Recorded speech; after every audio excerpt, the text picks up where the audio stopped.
Boa tarde, eu sou Juan Lerena Júnior, eu sou um homem alto, meia idade, cabelos grisalhos, usando uma camisa social branca e uma calça bege. Eu vim falar sobre doenças raras e eu vou falar sobre medicina de uma maneira geral. E tentar as doenças raras. Certo? Eu preciso só saber, eu vou avisando você vai passando os slides. Então pode passar o próximo, por favor. Então a primeira coisa que eu gostaria de colocar como patamar é a equidade e a universalidade. Então é nesse tema que eu vou desenvolver todo o meu raciocínio. Então é acesso para todos, de igual qualidade e de uma medicina de precisão de última geração. Próximo, por favor. Então, as doenças raras. Então, as doenças raras é muito difícil de você definir. Então, o que o Ministério da Saúde fez, junto com também são os dados da Organização Mundial de Saúde, é dar uma prevalência. Então, trata-se de uma doença que compromete 65 pessoas em 100 mil habitantes. Vai estar em torno de 1,3 a cada 2 mil indivíduos. Então, esse é o nosso ponto de corte. Então, vocês vão ver que existem condições que é de 1 a cada 20 milhões, de tão rara que é. Então, é dentro desse escopo que já foi bem colocado, individualmente são raras, mas o coletivo traz inúmeros impactos em diferentes fases da vida, em diferentes sistemas de saúde. Então, essa portaria é uma portaria que foi publicada em 2014 e tem dois eixos estruturantes. O que a gente fala que é 80% de causa genética é do primeiro eixo. O segundo eixo é geneticamente influenciado.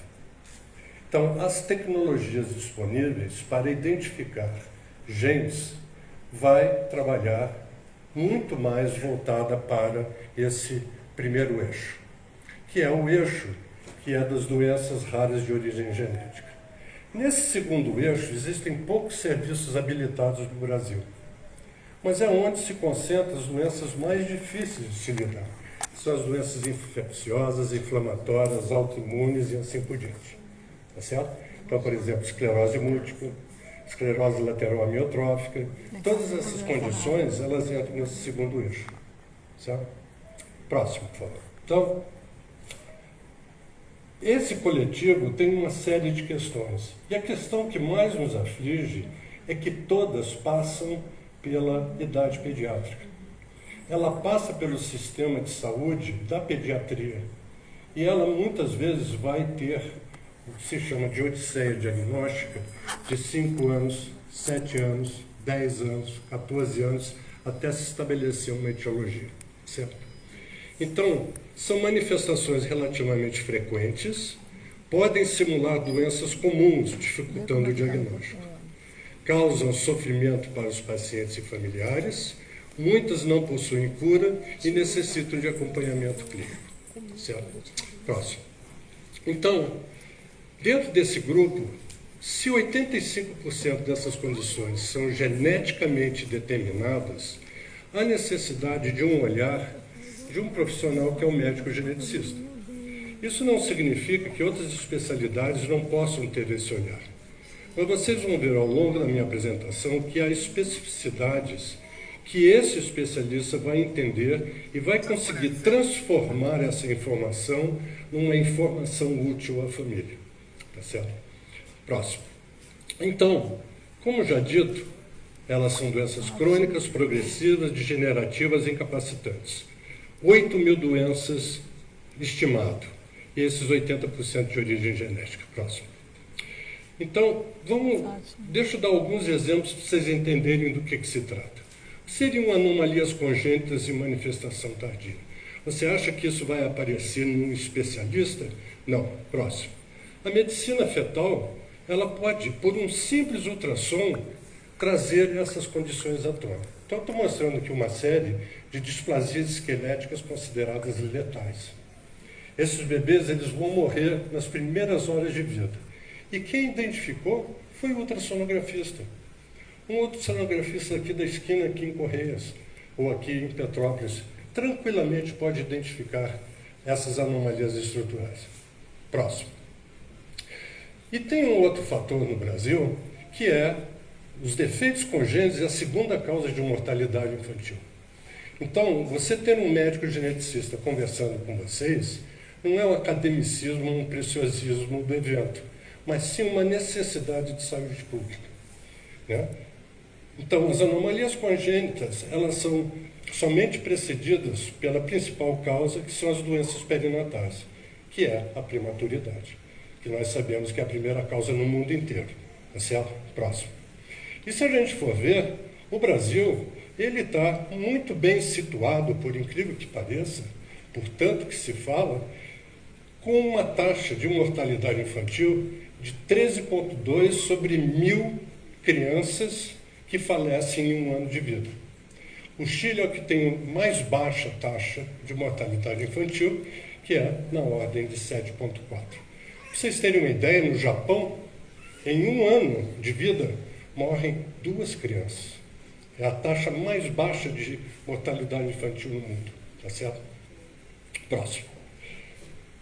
Doenças de manifestação tardia, muito parecido com o que o Shen tem, uma distrofia muscular congênita.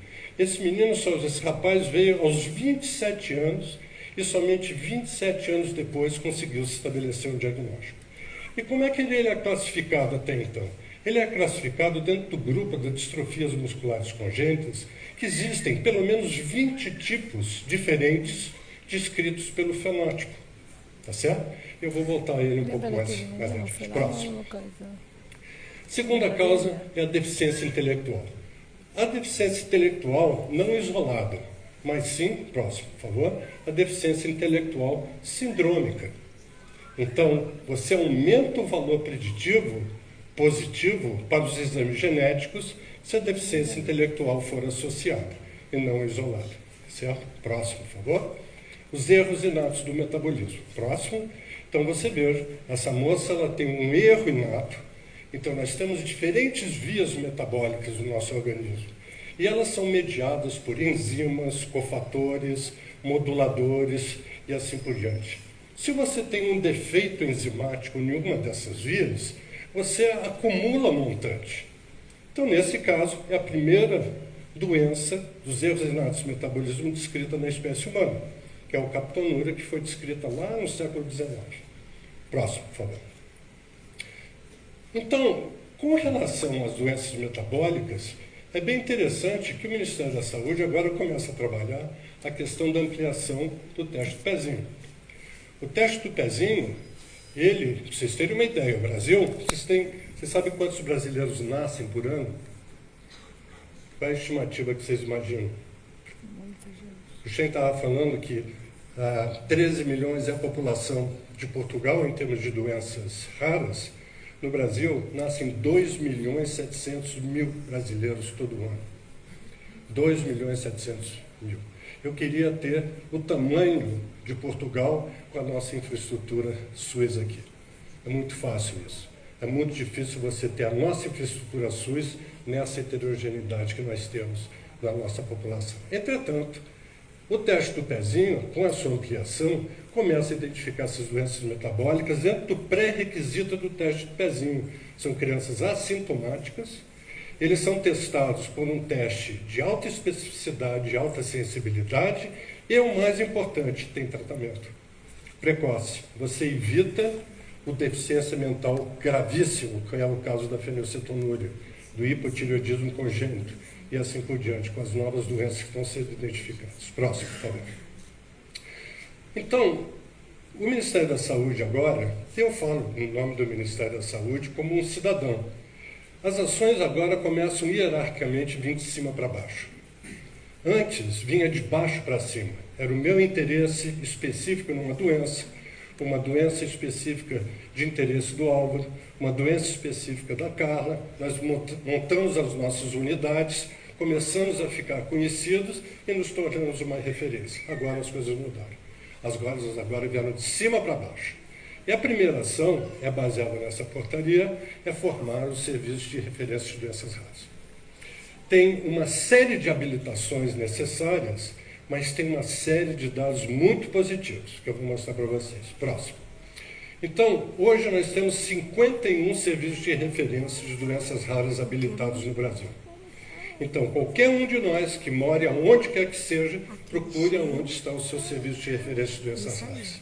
Porque ele vai ter pessoas iguais a mim, que vai poder trabalhar com eventos raros. Os eventos raros para mim é diferente dos eventos raros para você. Ok? Próximo. Então, qual é também o dado que o Ministério da Saúde nos dá? Quanto mais a gente atender, mais a gente recebe extra-orçamentária.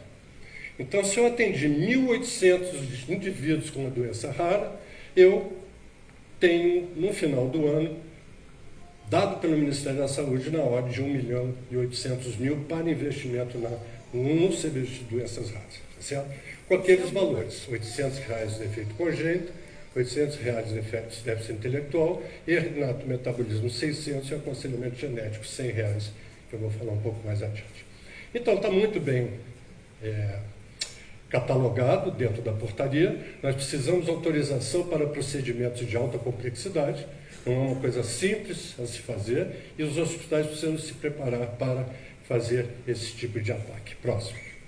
Então, eu vou trazer esse trabalho, que é o primeiro levantamento epidemiológico de doenças raras no Brasil. Saiu em 2024 e é organizado pela Temis Félix, que é uma médica lá de Porto Alegre, junto com a Rede Raras, que todos os serviços fazem parte, tá bom? Então, próximo slide. A primeira coisa que eles fizeram foi um estudo retrospectivo de 2 anos, 2018 e 2019, desses todos esses serviços, e a gente conseguiu catalogar 37 mil indivíduos, informações de indivíduos com famílias raras, com uma doença rara, tá bom? E dentro daquelas categorias que é o eixo 1, que eu acabei de explicar para vocês, tá bom? Próximo. Então, veja só, vocês acham que o indivíduo vai vir falar, eu tenho fenilcetonúria, eu tenho distrofia muscular congênita? Não. Olha só como é que eles abriram os seus sintomas. Déficit global do desenvolvimento, convulsão, baixa estatura, déficit intelectual, hipotonia, fraqueza muscular, microcefalia, disfagia. Então, são sintomas comuns. Então, a gente tem que começar a pensar em detalhar nos sintomas comuns uma doença rara por trás. E se vocês forem ver aqui na parte de cima, várias doenças já identificadas pelo teste do pezinho. Fenilcetonúria, fibrose cística, hiperplasia adrenal congênita, e tem outras condições que a gente sabe que pode vir nesse grupo. Próximo. E as doenças raras têm, em função da sua cronicidade, uma morbimortalidade maior. Vai se morrer mais por conta dessa doença. Então, outra razão para a gente identificar. E se a gente for ver, essas são as causas principais das crianças que morreram nesse estudo. A primeira delas, a doença do neurônio motor, é onde está a AME, atrofia espinhal progressiva, tá certo?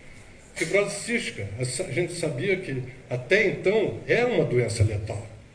Mudou muito com a nova terapia, mas ainda continua sendo uma doença muito grave. Parada cardíaca, parada respiratória, insuficiência respiratória aguda e assim por diante, tá certo? Então, começa a se mapear o perfil dessas doenças uma vez reconhecido. Próximo. Então, o que nós fizemos? Nós começamos a fazer itinerários terapêuticos. Saber qual é o caminho dessas famílias. Agora, veja a história dessa família. Ela é feita em infográficos. Então, vamos lá. Próximo. Então, ela começa logo aos 6 meses de vida. Tá bom? Ela nasceu lá no Hospital Santa Lúcia, lá no Rio de Janeiro. Foi suspeitada a doença. Ela faz a primeira avaliação no ortopedista 1, faz uma série de consultas, foi considerada normal para a faixa etária. Depois, com 8 a 11 meses, passou pelo ortopedista 2, foi buscar uma segunda opinião. O problema não é ortopédico, pode ter algum problema neurológico. Depois, foi para o fisioterapeuta, avaliação por indicação do ortopedista.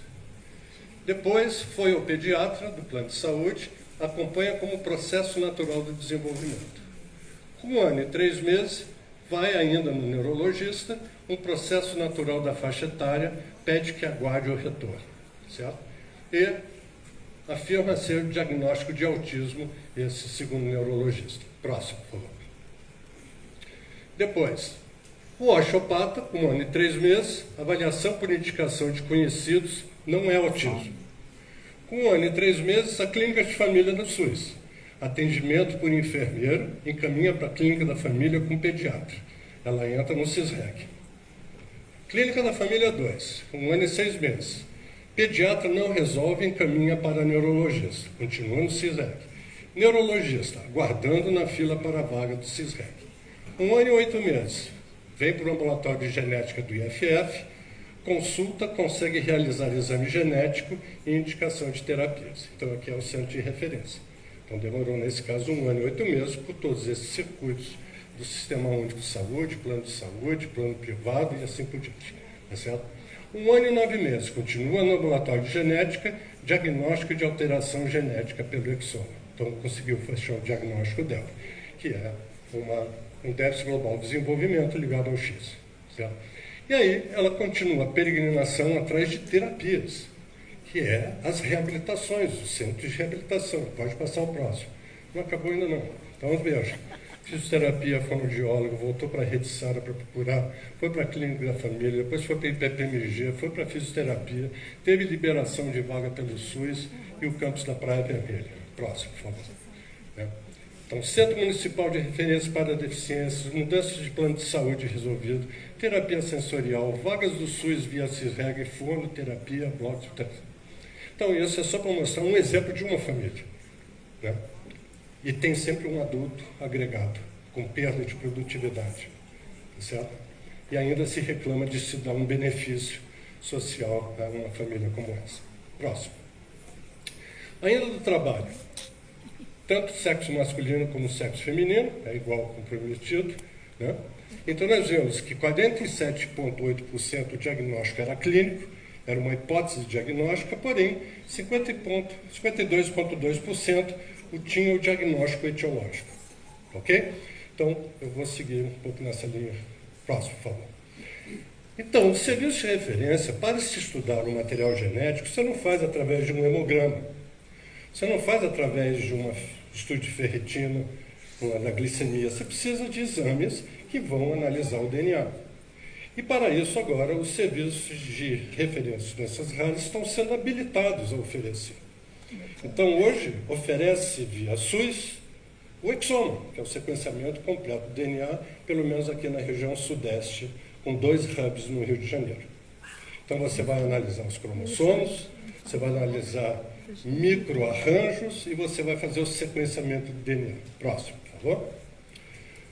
Então, obviamente, lá no Serviço de Referência de Doenças Raras, Dr. Fernando Figueira, nós oferecemos. Entretanto, eu estou aqui, depois eu vou apresentar o médico de geneticista, que é o coordenador da genética médica lá no Alcides Carneiro, ele consegue aqui para o Petrópolis todos esses exames. O Alcides Carneiro consegue fazer esses exames, da via formal via SUS. Então, isso é muito importante, que é a relação própria do gestor com o clínico. Certo? Próximo. Eu vou mostrar a importância de você ter um diagnóstico e não subestimar a capacidade do outro de ter um entendimento de coisas complexas. Então, esse rapaz que eu falei, 27 anos, ele estava dentro desse cenário com várias distrofias musculares congênitas. Tá bem? Próximo. Oferecemos, então, um exame genético onde ele mostra, classicamente, uma doença autossômica recessiva com 2 variantes, né, dentro dessa proteína chamada laminina. Certo? A laminina, próximo, por favor. Então, com isso, nós não fazemos mais o que Mendel fazia, azinho, azinho, e os pais heterozigotos obrigatórios. Agora não. Agora a gente sabe qual é o nome do gene, quais são as variantes, quem carrega as variantes, e não somente isso, fazer o assessoramento genético das irmãs, do ponto de vista de planejamento familiar. E isso é medicina de precisão. E é isso que essa família está informada. Mais ainda, próximo. Então, agora nós sabemos que essa laminina 2, que é onde tem essa âncora, essa aqui é uma membrana citoplasmática, onde está todo o sistema de contratilidade do músculo. Então você veja, todas as distrofias musculares congênitas agora começam a ser geneticamente delimitadas. E ele, ao saber disso, o que ele fez? Próximo. Ele foi para um site chamado clinicaltrials.gov, que é o principal site mundial onde qualquer ensaio clínico tem que estar registrado. E ao fazer isso, olha o que ele encontra: fatores modificadores de musculatura estriada nas laminopatias. Próximo. É isso que aí ele entra e é recrutado para fazer essas informações que é na França. Então veja o que é um rapaz que vem, como qualquer outro, chega nesse nível de informação. O segundo caso, próximo, é quem eu apresento, o caso Serral, que é o médico geneticista do Alcides Carilho. O que ele fez? Próximo, ele diagnostica um menino com progéria. Progéria é uma doença ultra rara, 1 a cada 20 milhões de nascimentos. Não é um a cada 2.000, tá certo? Clinicamente a gente sabe, é como se fosse uma aterosclerose maligna. Essas crianças morrem com 13, 14 anos, tá certo? Próximo, por favor. E trata-se de um evento genético, onde a gente fez o estudo genético, que é uma variante apenas alterada, que é suficiente para dar o fenótipo, e ele perde a capacidade de fazer esta edição da proteína.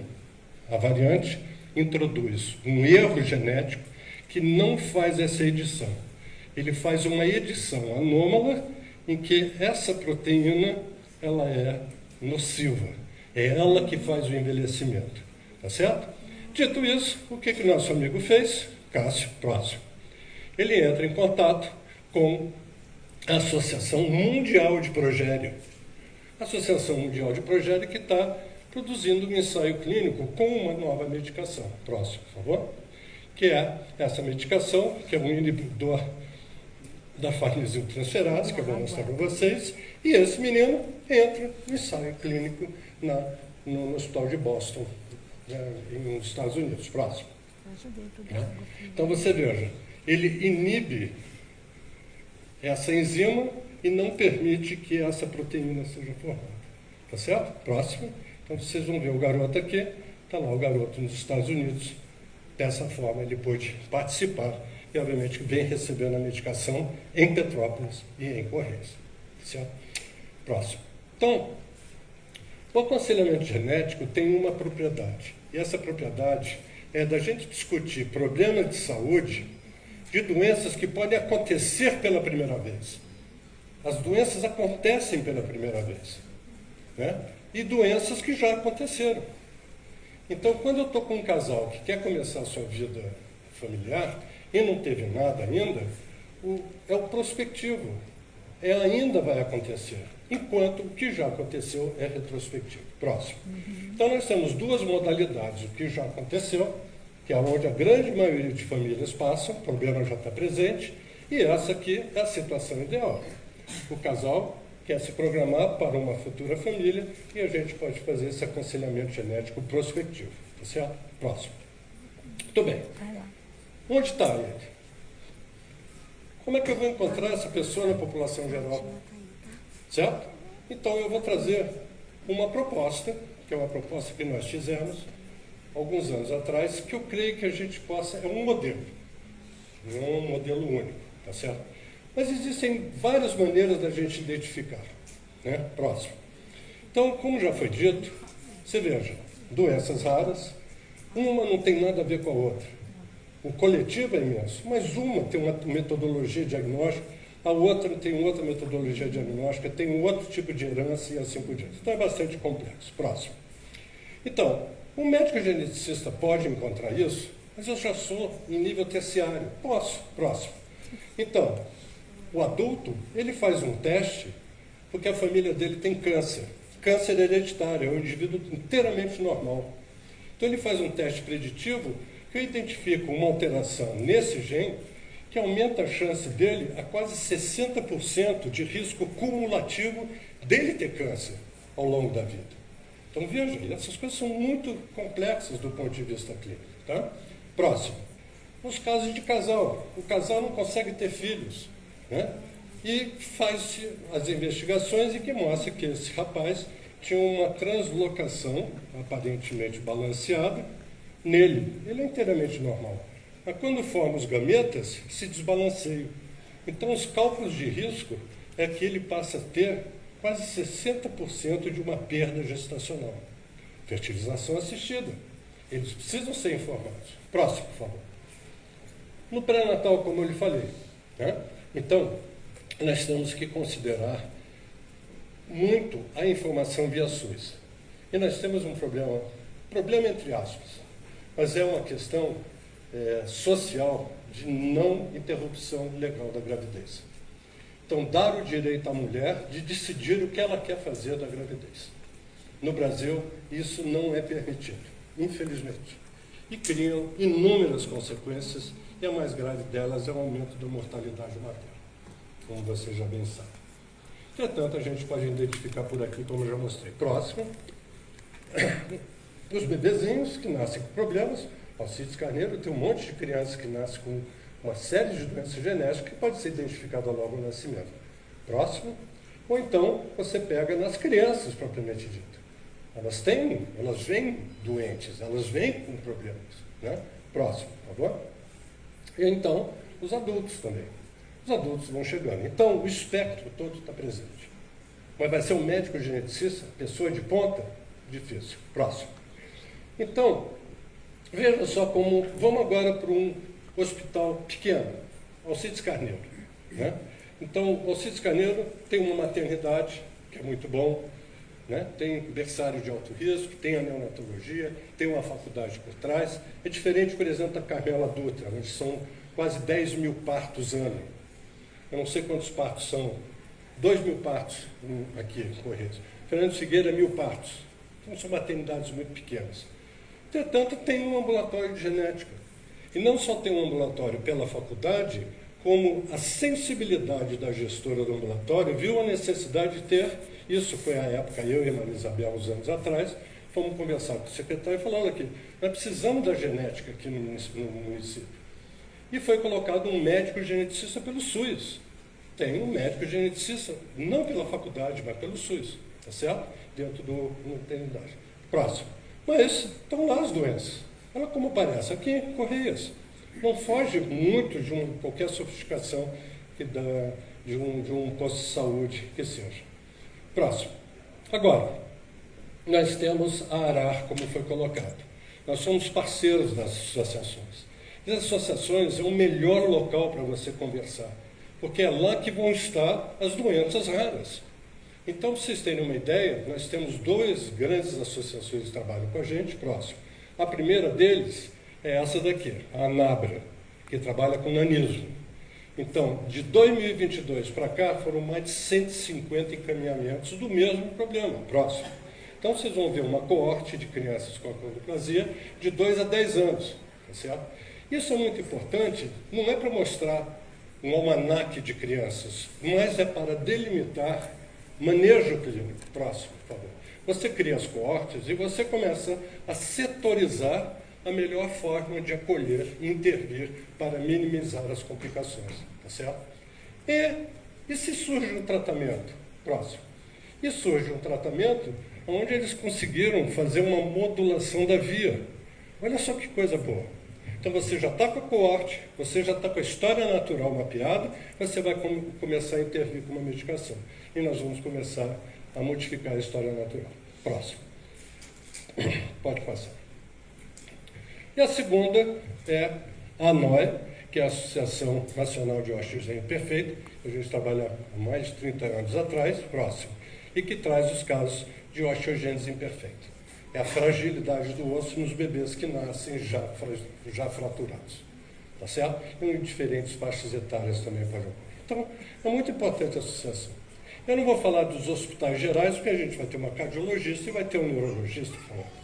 Eles vão falar das suas próprias experiências dentro de um hospital geral, como, por exemplo, o hospital lá de São Paulo, que é um hospital muito grande, muito importante, e a nossa colega cardiologista. Próximo.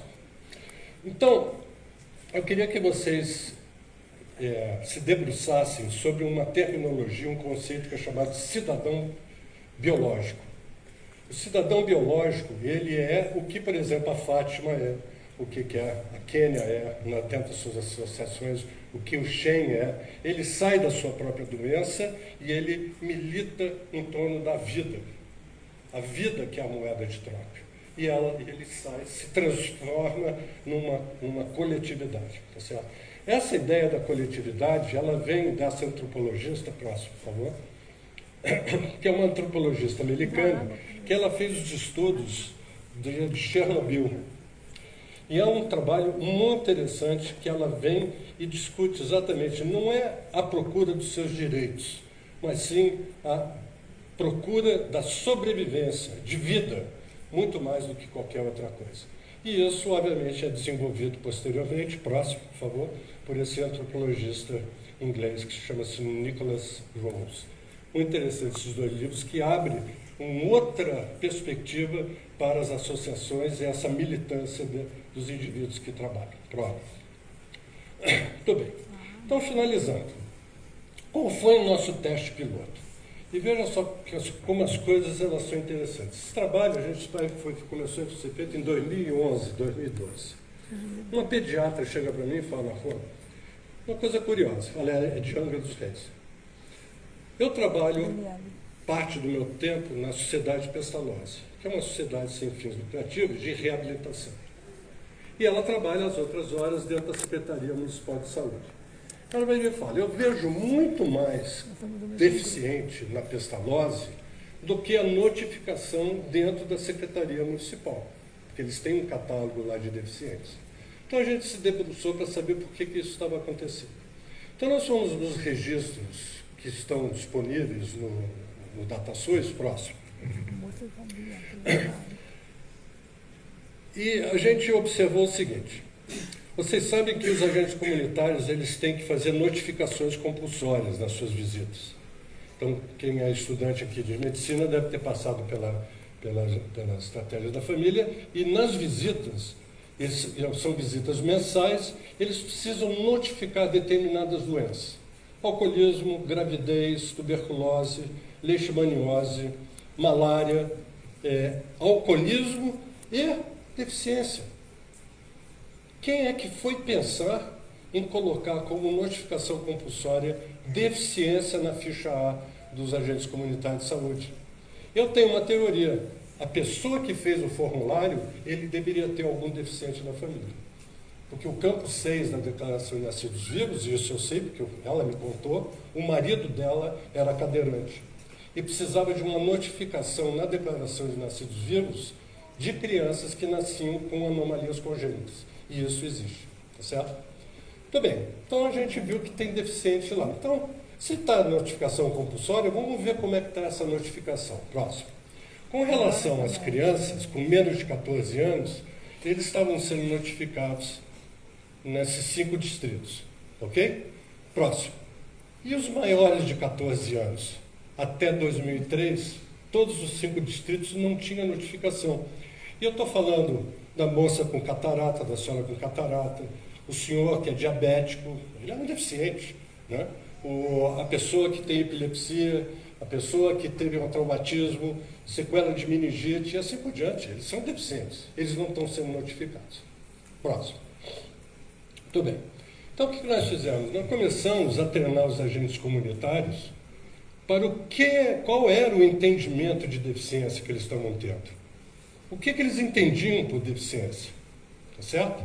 E aí, veja o que aconteceu de 2003, 2004, 2005, 2006. Nós mantivemos a população da região, mantivemos a área de cobertura dos parques e houve um incremento de 300% de notificação. Tá certo? Em Angra, vocês sabem muito bem que é onde está a usina nuclear. Então, obviamente, os mais interessados por um sensacionalismo consideraram que estava tendo algum vazamento em Angra dos Reis, por isso que estava tendo um aumento dos deficientes. Isso é total burrice epidemiológica de quem escreveu isso. que é uma questão amostral, puramente amostral e de massa, certo? Tudo bem. Próximo. Então, aqui mostra em gráficos, só para mostrar que nenhuma ação estava sendo feita com relação às outras doenças, exceto com deficiência. Então, nós temos um aluno aqui que passou essa ideia e provavelmente deve começar esse projeto, talvez em 1 ou 2 anos. Mas vamos seguir em frente. Próximo. Não contente com isso, a gente pegou para o agente comunitário e falou, traga as pessoas que você considerou como deficientes. A gente quer ver quem são esses deficientes. E aí foi a equipe genética itinerante do Rio, fomos todos para Angra dos Reis, passamos três sessões lá, tá certo? E é esses os dados que vão aparecer agora. Próximo. Muito bem. Então, mostra o cenário nu e cru da nossa sociedade. Tá certo? Então, 34% dessas crianças, desses indivíduos, e era só anamnese e exame físico, não fazia nenhuma coleta de exame. 34% a gente classificou como ambiental. E as causas mais importantes ambientais, que significam preveníveis, nos diz respeito. Por quê? Insulto perinatal, prematuridade e tocotraumatismo. Tá certo? Isso nos diz respeito como clínico. Tá certo? Muito bem. E aí você tem os outros, encefalite, infecção, meningite, rubéola, sífilis e assim por diante. E tem um lá em cima que se fala de álcool fetal. Vocês acham que só tinha um caso de álcool fetal? É óbvio que não. Muito difícil você trabalhar com a história do álcool, é um dos agentes mais teratogênicos que tem para a mulher grávida. Tá? O álcool fetal. Próximo. Onde estão as doenças genéticas? Olha aqui, ó. 40% delas foi classificada como doença genética. Elas estavam lá. Elas estavam entre os deficientes. Muito bem. Próximo. Então, para fins, obviamente, de aconselhamento genético, se é genético, ela pode se repetir. Então, a gente foi testar se havia recorrência daquele defeito nessas famílias. Próximo. E você vai ver que sim, olha aqui, ó.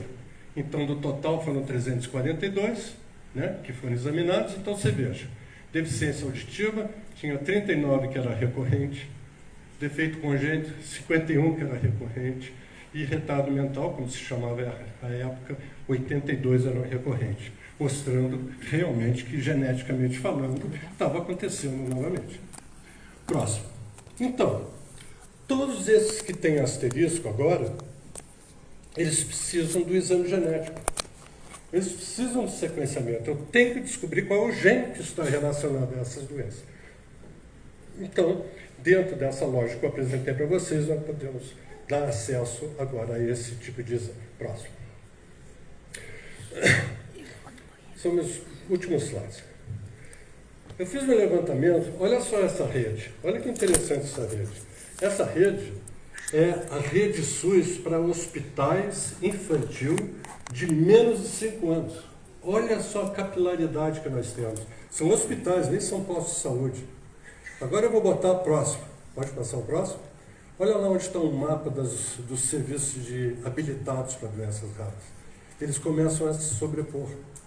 Então, a gente começa a ter uma malha médica em saúde que deve ser exercitada. E nós vamos, obviamente, tentar avançar para a questão dos serviços de doenças raras aqui em Petrópolis. Próximo. E, por fim, a formação dos residentes. Residente em genética médica. Nós precisamos de médicos geneticistas. Né? Quantos pediatras tem na Sociedade Brasileira de Pediatria? Deve ter mais ou menos quase 100 mil pediatras. Quantos geneticistas tem na Sociedade Brasileira de Genética Médica? 400. Para 5 mil e tantos municípios. Então você veja como a gente precisa formar. Né? Então, obviamente, a gente tem um programa de residência médica lá no Rio de Janeiro, já há muitos anos, próximo. E agora, a gente tem um aluno da faculdade aqui de medicina, que é o Henrique Botti. Ele foi aluno de BIC e agora ele é um médico geneticista, está fazendo residência e ele é daqui de Petrópolis. Tá bom? Próximo.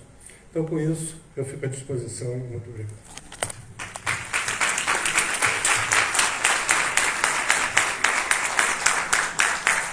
Boa tarde. Nesse momento agora nós vamos abrir